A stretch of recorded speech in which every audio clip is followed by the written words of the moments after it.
Tadi juga disampaikan oleh Gerakan Nurani Bangsa perlunya evaluasi dan reformasi kepolisian yang disambut juga oleh Pak Presiden akan segera membentuk tim atau komisi reformasi kepolisian. Saya kira ini juga atas tuntutan dari masyarakat yang cukup banyak.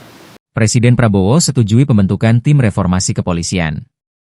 Presiden Prabowo Subianto menyetujui pembentukan tim atau komisi reformasi kepolisian.